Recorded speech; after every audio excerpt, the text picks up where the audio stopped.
Você sabe, assim, eu sei que isso aqui é um pouco clichê que eu vou falar, mas você sabe que o mal como entidade não existe. O diabo. O que...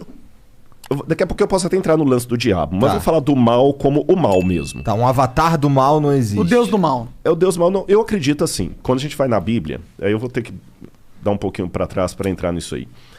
Existe um anjo que rebelou contra Deus. Ele é vulgarmente chamado de Lúcifer. Esse nome não está na Bíblia. Não? Não? Lúcifer não está. Sério? Isso foi um erro de tradução do Jerônimo. Qual que era o Não nome foi que nem tava erro lá? de tradução. Na verdade, ele tem vários apelidos na Bíblia. Diabo, Diabalus, aquele que foi Sério? Tá na lançado Bíblia, através diabo? de Diabo, tá. Da hora. Satã, Quer dizer, que em hebraico interessante. significa advogado de acusação. Só que não é verdade. Por que diabo de acusação? Porque na Bíblia, ele começou o mal. Mas deixa eu abrir um parênteses aqui para fazer uma pergunta que muita gente faz. Tá, você é crente, né? Beleza. Deus criou tudo? Criou. Tudo que existe. A Bíblia fala isso. Ele criou todas as coisas. O Logos. Nada do que foi feito se fez sem ele. Beleza. Se Deus criou todas as coisas, tudo que existe foi Deus criou. Bom, vamos ver. Depende. Não, se existe, tá. O raciocínio. O mal existe? Existe. Então Deus criou o mal. Deus é o responsável pelo mal. Mas por isso que eu falei no início, o mal não existe. Em que sentido? O que eu vou falar é um pouco clichê, mas você sabe que no mundo da física, o frio não existe. É verdade. Existe a ausência de calor. O Tanto que escuro existe não um existe. limite pro frio. Exatamente. Existe a ausência de luz. É. Então, o mal também, nesse sentido, é como o frio, é como a escuridão. Ele não existe por si mesmo. O que existe é a ausência de Deus que causa a sensação do mal. E Deus, ele é um cavalheiro. Eu sei que nem todos os teólogos concordam comigo. Tem uma teologia de Calvino, por exemplo, que acha que Deus escolheu. Deus escolheu você para ser salvo, ele para se ferrar, não tem o que fazer. Calvino pensava, grosso modo assim, sem querer ser panfletário, que Calvino era um brilhante teólogo, mas nem por isso eu vou concordar com tudo. Eu não penso como Calvino. Eu penso que Deus deu a liberdade. Você está entendendo? Mas mesmo assim, deixa eu raciocinar como se fosse um cara que não aceita a Bíblia. Pô, mas que sacanagem. Então tá bom, Deus deu alternativa. Mas ele fala assim, tá bom, ó, Igor, você vai me aceitar e eu vou te trazer pro céu. Se você não me aceitar, vai se lascar no inferno que eu vou te... Peraí. Então que Deus é esse? Parece aquele namorado possessivo. Sim. Ou namora comigo, ou então vou te matar. Não é assim. É porque, segundo a Bíblia, como Deus é o criador de tudo que existe, e nele há luz e treva alguma, o único que pode conceder a vida é Deus. Então, quando Deus fala desesperadamente, meus filhos, aceitem-me, porque senão vocês vão se lascar, não é como o namorado possessivo que fala com o menino assim, ou namora comigo, senão eu vou pegar um revólver e vou te matar. Não é isso. Seria mais ou menos como se a água pudesse dizer para o peixe, fique em mim, peixe, senão você vai se lascar. Quando a água fala assim, não é porque a água é possessiva. Eu estou usando uma onomatopeia aqui, né? Não é porque a água é possessiva, não é porque a água é namorado. É porque não dá pra viver É fora. porque não dá para viver fora. Então, quando Deus apela, filhos, vivam em mim, porque senão vocês vão se lascar, é porque Ele nos ama. Eu não estou aqui para pregar, não é púlpito, mas isso faz parte da minha essência. Por isso que, para mim, o menininho me cumprimentando aqui do lado, cara, não é só eu simplesmente falar assim, pô, que legal, eu sou famoso. Não. O assunto que eu falo é arqueologia. É porque se o que eu falo for verdade, eu não posso ficar calado, Igor. Você está entendendo? E aquele lance que eu falei da cruz de Cristo, os romanos crucificaram milhares de pessoas. Mas aquela crucifixão de Jesus de Nazaré foi diferente. Por quê? Vou te falar por quê. Vou contar uma historinha para você. Um rei, vou responder igual Jesus. Jesus contava uma história, quando o pessoal perguntava. Um rei uma vez deu uma regra no reino dele. Ninguém pode roubar. Se alguém roubar, eu vou mandar arrancar os 2 olhos. Cara, funcionou, ninguém roubava. Você podia dormir com a porta aberta, o cara das trancas nem vendia tranca. Delegacia só quando era uma briga, assim. Até que um dia chegaram pro rei e falaram assim, majestade, nós pegamos um rapaz roubando aqui, a sua lei fala que tem que ter os 2 olhos arrancados. Ele falou, tudo bem, só que tem um problema, é o seu filho. É o príncipe. E aí? Vocês têm filhos? Tenho. Eu não tenho. O que você faria, monarca? Você é o rei. Se eu sou o rei, eu mando arrancar os olhos. E você, Igor? Bom, se eu sou o rei, se eu sou o Igor, eu ia apoiar. Não, minha filha não, irmão. Todo respeito aí. Eu perguntei de propósito. Mas se eu sou o rei... Você é o rei, Igor. E pai da sua filha ao mesmo tempo. Então, é que se eu sou o rei, eu preciso mandar arrancar os olhos, né? Você arrancaria mesmo da sua filha? Pensa nela agora. Cara, olha, se a gente quiser entrar nessa, eu forjaria a morte, eu executaria de mentira, exilaria a minha filha pra algum lugar, porque aí eu consigo manter o rei que pune quando alguém rouba e consigo salvar a vida da minha filha, só que eu não consigo manter ela perto de mim. Uhum. E teria uma coisa também. Você nunca ia poder olhar nos olhos da sua filha e falar, você tem um pai honesto. Verdade? Ah, mas por isso eu falaria. É porque o negócio do rei, de você não... É porque é um mau exemplo. Porque aí você abre a permissão, entendeu? E aí você vai ter uma... Se eu sou o rei, manda lá pro STF, lá no Brasil. Lá. Nem entra nisso porque eu não quero que o Flow tenha problemas. Nem eu. Bom, mas eu também não seria um rei que ia colocar roubo com perda de olho, né?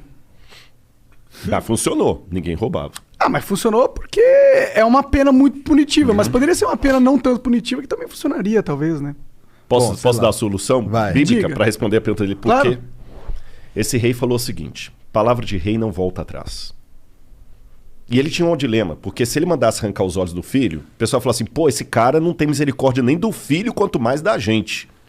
É uma mensagem bem forte. Bem forte. Se ele poupasse o filho, o pessoal também fala assim, pô, se fosse o filho da faxineira, sabe o que ele fez? Ele falou o seguinte, como rei eu não posso voltar a palavra atrás. Mas como pai que ama, eu não tenho filho, tá, Monarca? O Igor vai entender, o Igor tem mais autoridade para falar isso, que ele tem uma filha, eu não tenho. Tem duas.